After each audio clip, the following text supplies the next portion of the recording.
معاویہ بن وہب نے امام جعفر الصادق علیہ السلام کے حوالے سے امیر المومنین کا ارشاد نقل کیا ہے کہ اے طالب علم، علم کی 3 نشانیاں ہیں: علم، حلم، خاموشی، اور بنے ہوئے عالم کی بھی 3 علامتیں ہیں: اپنے سے اونچے سے معصیت کے ذریعے جھگڑا کرنا، اپنے سے کمتر پر غلبہ پیدا کر کے ظلم کرنا، اور ظالموں کی مدد کرنا۔ دوسرے مقام پر ارشاد فرمایا کہ عالم کے دل میں جہالت اور فریب کا گزر نہیں ہو سکتا۔ ابو بصیر کہتے ہیں کہ میں نے امام جعفر صادق علیہ السلام سے امیر المومنین کا یہ ارشاد سنا ہے کہ اے طالب علم، یاد رکھ کہ علم کے بہت سے فضائل ہیں۔ اس کا سر تواضع ہے، اس کی آنکھیں حسد سے بیزاری ہے، اس کا کان فہم ہے، اس کی زبان صداقت ہے، اس کا حافظہ جستجو ہے، اس کا قلب حسن نیت ہے، اس کی عقل معرفت اشیاء و امور ہے، اس کے ہاتھ رحمت ہیں، اس کے پیر زیارت علماء ہے، اس کی ہمت سلامتی ہے، اس کی حکمت تقوی ہے، اس کا مرکز نجات ہے، اس کا فائدہ عافیت ہے، اس کا مرکب وفا ہے، اس کا اسلحہ نرمی ہے، اس کی تلوار رضا ہے، اس کی کمان مدارت ہے، اس کا لشکر مباحثہ ہے، اس کا مال ادب ہے، اس کا ذخیرہ گناہوں سے اجتناب ہے، اس کا زاد راہ نیکی ہے، اس کی پناہ باہمی تعلقات ہیں، اس کی دلیل ہدایت ہے، اس کی رفیق نیکوں کی محبت ہے۔ مرسل اعظم صلی اللہ علیہ وآلہ وسلم کا ارشاد ہے کہ ایمان کا بہترین وزیر علم ہے، اور علم کا بہترین وزیر حلم ہے، اور حلم کا بہترین وزیر نرمی ہے، اور نرمی کا بہترین وزیر صبر ہے۔ فرزن خبردار کوئی بات بغیر علم کے نہ کہنا، کہ امام صادق علیہ السلام نے مفضل سے فرمایا کہ 2 خصلتوں سے ہوشیار رہنا، اسی میں انسانوں کی ہلاکت ہے: باطل کے ذریعے دینداری اور علم کے بغیر فتویٰ۔ امام باقر علیہ السلام کا ارشاد ہے کہ جو شخص علم اور ہدایت کے بغیر فتویٰ دے گا، اس پر ملائکہ رحمت اور ملائکہ عذاب دونوں لعنت کریں گے، اور اس کے ذمے تمام عمل کرنے والوں کا عذاب ہوگا، مرسل اعظم صلی اللہ علیہ وآلہ وسلم کا ارشاد ہے: جو ناسخ و منسوخ، محکم و متشابہ کو پہچانے بغیر فتویٰ دے گا، وہ خود بھی ہلاک ہوگا اور دوسروں کو بھی ہلاک کر دے گا۔ فرزند یاد رکھو، جو بات معلوم نہیں ہے اس کے بارے میں صاف کہہ دو کہ نہیں معلوم ہے، اللہ عالم نہ کہو۔ امام صادق علیہ السلام نے فرمایا کہ اللہ عالم کہنے سے سننے والے کے دل میں شبہ پیدا ہو جاتا ہے کہ شاید جانتے ہیں، جبکہ نہیں معلوم ہے، سے یہ بات واضح ہو جاتی ہے کہ دیانتداری سے کام لے رہا ہے۔ دوسرے مقام پر ارشاد ہوتا ہے کہ عالم کو مسئلہ نہیں معلوم ہے تو اللہ عالم کہہ سکتا ہے، لیکن جاہل کو یہ کہنے کا حق نہیں ہے، اس لیے کہ اس میں جستجوہی کی صلاحیت نہیں ہے، تو اسے صرف اقرار جہل کرنا چاہیے۔ ایک مقام پر فرمایا کہ جس حکم کو نہیں جانتے ہو اس کے بارے میں سکوت اور احتیاط سے کام لو، اور صاحبان عصمت کی طرف پلٹا دو تاکہ وہ صحیح راستے پر چلائیں اور تاریکیوں کو دور کر دیں اور حق کو واضح کر دیں۔ پروردگار کا حکم ہے جو نہیں جانتے ہو اس کے بارے میں اہل ذکر اور علماء سے دریافت کرو۔ فرزند خبردار علم کے بغیر عمل نہ کرنا، کہ اس طرح انسان غلط راستے پر چلا جاتا ہے، اور جتنا آگے بڑھتا جاتا ہے حق سے گمراہ ہوتا جاتا ہے۔ مرسل اعظم صلی اللہ علیہ وآلہ وسلم کا ارشاد ہے کہ بغیر علم کے عمل کرنے والا اصلاح سے زیادہ فساد برپا کرتا ہے۔ فرزند علماء عاملین سے محبت کرو، ان کے ساتھ رہو، اللہ ہر محبت کرنے والے کو محبوب کے ساتھ محشور کرتا ہے، اور جو جس قوم کے لیے عمل کو پسند کرتا ہے اس کے عمل میں شریک قرار دے دیتا ہے۔ اور جو جس قوم کے عمل کو پسند کرتا ہے اس کے عمل میں شریک قرار دے دیتا ہے۔ امام صادق علیہ السلام نے ابو حمزہ صومالی سے فرمایا کہ عالم بنو یا متعلم بنو یا علم دوست بنو کہ علماء کی دشمنی میں ہلاکت ہے۔ امام سجاد علیہ السلام کی یہ روایت مشہور ہے کہ ثواب کا طلبگار علماء کا ہم نشین اور پرہیزگار انسان اللہ کا محبوب ترین بندہ ہے۔ فرزند علم کو اس کے اہل کے حوالے ضرور کرو کہ تعلیم دینا ہی علم کی زکوٰۃ ہے۔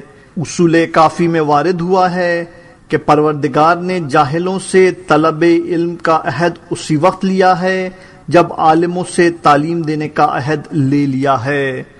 جناب عیسیٰ علیہ السلام نے بنی اسرائیل کو خطبہ دیتے ہوئے فرمایا کہ خبردار جاہلوں سے حکمت کی بات نہ کرنا کہ یہ حکمت پر ظلم ہے، اور صاحبان صلاحیت سے حکمت کو محفوظ نہ رکھنا کہ یہ ان پر ظلم ہے۔ فرزند خدا تمہیں زندہ رکھے اور اپنی مرضی کی توفیق کرامت فرمائے۔ خبردار تمام علوم کے حاصل کرنے میں صرف مقدار ضرورت ہی پر اکتفا کرنا اور باقی صرف علم فقہ کے حاصل کرنے میں صرف کرنا کہ علم کی محبوبیت کا راز عمل ہے اور عمل کا تعلق فقہ سے ہے، اور فقہ سے ہی امر و نواہی پروردگار کا علم ہوتا ہے، اور احکام الہیہ ہی کائنات میں اشرف معلومات ہیں، انہی سے امور معاش و معاد کی تنظیم ہوتی ہے اور انہی سے کمال انسانیت حاصل ہوتا ہے۔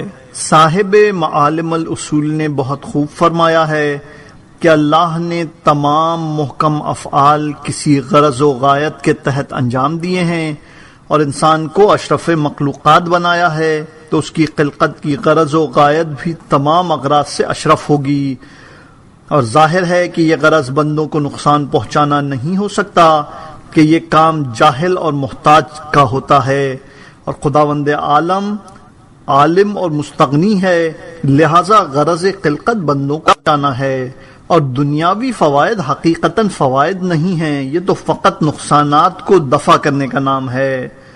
فائدہ تو اسے شاذ و نادر ہی کہا جا سکتا ہے، اور ایسی چیز غرض خلقت نہیں بن سکتی، لہذا غرض فائدہ آخرت ہے، اور یہ وہ بہترین فائدہ ہے جو ہر کس و ناقص کو حاصل نہیں ہوتا۔ اس کے لیے استحقاق ضروری ہے، اور استحقاق عمل سے پیدا ہوتا ہے، اور عمل علم سے پیدا ہوتا ہے، لہذا اس عظیم فائدہ آخرت کی تحصیل کے لیے علم لازم ہے، اور جو علم اس عظیم فائدے تک پہنچا دے اس سے عظیم کوئی علم نہیں ہے۔ اور اسی لیے امام جعفر صادق علیہ السلام نے آبان بن تغلب سے فرمایا تھا کہ میرا جی چاہتا ہے کہ میں اپنے اصحاب کو کوڑوں سے ماروں تاکہ علم دین حاصل کریں۔ علی بن حمزہ کی روایت میں امام جعفر الصادق علیہ السلام کا ارشاد ہے کہ علم دین حاصل کرو، علم دین حاصل نہ کرنے والا گوار اور دیہاتی ہے۔ پروردگار نے علم دین کی تحصیل کو واجب قرار دیا ہے، اور پھر قوم میں انذار و تبلیغ کو بھی ضروری قرار دیا ہے۔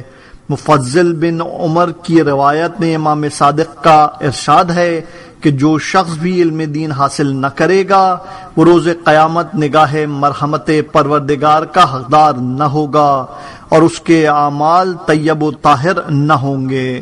ابراہیم بن عبد الحمید امام موسیٰ کاظم علیہ السلام کے حوالے سے نقل کرتے ہیں کہ مرسل اعظم صلی اللہ علیہ وآلہ وسلم ایک مسجد میں داخل ہوئے اور دیکھا کہ ایک جماعت ایک شخص کو گھیرے بیٹھی ہوئی ہے۔ فرمایا یہ کیا ہے؟ لوگوں نے کہا کہ یہ علامہ ہے۔ فرمایا علامہ کیا ہوتا ہے؟ لوگوں نے کہا انصاب عرب و قانع عرب و اشعار عرب اور ایام جاہلیت کا عالم ہے۔ آپ نے فرمایا ہوشیار رہو، یہ وہ علم ہے جس کا جاننا مفید نہیں ہے اور نہ جاننا مضر نہیں ہے۔ علم کی تین ہی علامتیں ہیں، محکم آیات، عادل فریضہ اور مستقیم سیرت، اس کے علاوہ وہ سب فضیلت ہے۔ یہاں ذیشان جوادی مرحوم فرماتے ہیں یعنی علامہ وہ ہے جو ان تین علوم کا ماہر ہو جسے شریعت نے علم کہا ہے۔ اس کے علاوہ اچھا شاعر، اچھا ادیب، اچھا مفکر یا اکثر علامہ نہیں ہو سکتا۔ امام محمد باقر علیہ السلام کا ارشاد ہے کہ انسان کا سب سے بڑا کمال علم دین حاصل کرنا، مصائب پہ صبر کرنا اور معیشت کو معین رکھنا ہے۔ حماد نے امام جعفر صادق علیہ السلام سے نقل کیا ہے کہ پروردگار جب کسی بندے کو خیر دینا چاہتا ہے تو علم دین دے دیتا ہے۔ حضرت صلی اللہ علیہ وآلہ وسلم کا ارشاد ہے کہ علماء امانت دار ہیں، متقی قلعے ہیں اور اوصیاء سردار ہیں۔ فرزند یاد رکھو کہ علم کا مذاکرہ عبادت ہے، اس سے غافل نہ رہنا۔ مرسل اعظم صلی اللہ علیہ وآلہ وسلم نے فرمایا ہے کہ مذاکرہ علمی کرو، آپس میں ملاقات اور گفتگو کرو۔ احادیث سے دل پر جلا ہوتی ہے، قلوب بھی تلوار کی طرح زنگ آلود ہو جاتے ہیں اور ان کی ثقل حدیث ہے۔ امام محمد باقر علیہ السلام نے فرمایا ہے کہ اللہ اس بندے پر رحمت نازل کرتا ہے جو علم کو زندہ کرے، یعنی اہل دین اور اہل تقوی سے مذاکرہ کرے۔ فرزند خدا تمہیں علم اور عمل صالح کی توفیق کرامت فرمائے۔ اگر حالات زمانہ کی بنا پر کسب معاش ضروری ہو جائے اور کسب معاش نہ کرنا موجب ذلت تو باعث ارتکاب محرمات ہو جائے تو خبردار، کسب معاش کے پیچھے تحصیل علم کو یکسر نظر انداز نہ کر دینا، بلکہ تھوڑی دیر تحصیل علم کرنا اور تھوڑی دیر کسب معاش۔ روایات و تجربات کا خلاصہ یہ ہے کہ زیادہ دوڑ دھوپ کرنے سے رزق میں اضافہ نہیں ہوتا اور کم وقت صرف کرنے سے اس میں کمی نہیں ہوتی۔ خبردار، تحصیل علم کو چھوڑ کر تمام عمر معیشت جمع کرنے میں صرف نہ کر دینا کہ یہ حیوان کا انداز ہے، بلکہ ان سے زیادہ گمراہی ہے کہ انسان اپنی ذمہ داریوں سے ناواقف رہے اور اس کی تلاوت و دعا فقط ایک جنبش زبان بن جائے جس کا کوئی مفہوم نہ ہو۔ سب سے زیادہ مناسب یہ ہے کہ مجلس عزا کو ذریعہ زندگی بنایا جائے اور اس میں دین اور دنیا دونوں ہی ہیں، منفعت مادی بھی ہے اور تحصیل علم بھی ہے۔ یہاں پر ذیشان جوادی مرحوم تحریر فرماتے ہیں کہ کاش مصنف مرحوم کی نگاہ اس دور پر بھی ہوتی جب عام تقریریں تحصیل علم سے بے نیاز ہوتی جا رہی ہیں اور ذکر و بیان کے لیے کسی طرح کا علم دین ضروری نہیں ہے، از ذیشان جوادی مرحوم۔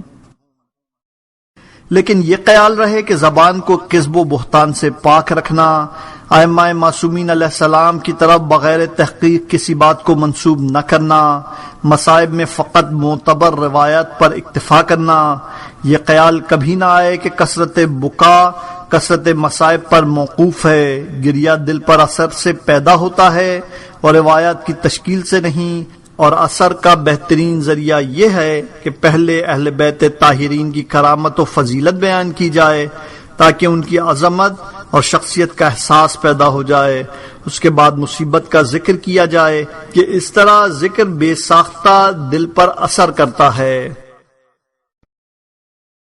فرزند، خبردار طبابت کا پیشہ اختیار نہ کرنا کہ اس کا خطرہ بہت عظیم ہے اور اس سے نجات بہت مشکل ہے، خصوصاً اگر ہاتھ لگا کر علاج کرنا پڑے کہ ہر آن وسوسہ شیطان کا اندیشہ رہتا ہے۔ اس مقام پر جناب ذیشان حیدر جوادی مرحوم تحریر فرماتے ہیں، حکیم اور ڈاکٹر صاحبان کو اس نقطے پر نگاہ رکھنی چاہیے کہ پروردگار دلوں کے حالات سے بھی باخبر ہے۔ کسی خاتون کے علاج میں نفس پر ہاتھ رکھتے وقت اور اس کے جسم کی تفتیش کرتے وقت ذرا بھی نیت میں فطور پیدا ہو گیا تو فیس تو بعد میں ملے گی، جہنم کا استحقاق پہلے پیدا ہوگا۔ علاج سامان تفریح نہیں ہے، سبب حیات انسانی ہے، از ذیشان جوادی مرحوم۔ فرزند، خبردار، علم کے بلند ترین درجے پر پہنچنے کے بعد بھی ریاست کی فکر نہ کرنا کہ یہ باعث ہلاکت اور سبب فنائے دین ہے۔ میں تمہیں تجربے کی بات بتاتا ہوں کہ ریاست پانے کے بعد تم حق کی تلقی برقرار رکھو گے تو راحت ختم ہو جائے گی اور لوگ برا بھلا کہیں گے، اور اگر لوگوں کی خواہش کے ساتھ چلو گے تو آخرت کا خسارہ ہوگا۔ فرزند ریاست سے اس طرح بھاگو جس طرح شیر سے فرار کیا جاتا ہے، اس لیے کہ جو چیز عبادت سے غافل کر دے اس میں کوئی خیر نہیں ہے۔ میں نے اپنی زندگی میں کوئی رئیس ایسا نہیں دیکھا جو دیانت داری سے کام کرے اور لوگوں کے طعن و طنز کا نشانہ نہ بنے۔ لوگ اس کے مال و آبرو کو مباح سمجھ لیتے ہیں اور ان کی نظروں میں اسے گالیاں دینا بھی جائز ہو جاتا ہے، بلکہ اس کے ساتھ کافر حربی جیسا برتاؤ کیا جاتا ہے۔ خبردار، ریاست کے اسباب فراہم نہ کرنا، اس کے جال نہ بچھانا، اس کے مقدمات فراہم نہ کرنا کہ اپنے ہی ہاتھوں اپنے کو ہلاکت میں ڈال دو اور دین و دنیا کی راحت سے محروم ہو جاؤ۔ ہاں، از خود آ جائے تو قبول کر لو، لیکن ہر آن اپنے نفس کی نگرانی کرتے رہنا کہ نفس کا قطرہ عظیم ہے اور لرزش کے امکانات کثیر ہیں، منفعت کم ہے اور نقصان زیادہ۔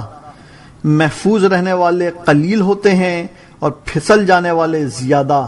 صاحب ریاست عالم کے لیے چند طرح کے قطرات پائے جاتے ہیں جن کی نشاندہی ضروری ہے۔ پہلا قطرہ قضاوت۔ قضاوت ایک سم قاتل اور زہر ہلاہل ہے، اس سے ہوشیار رہنا۔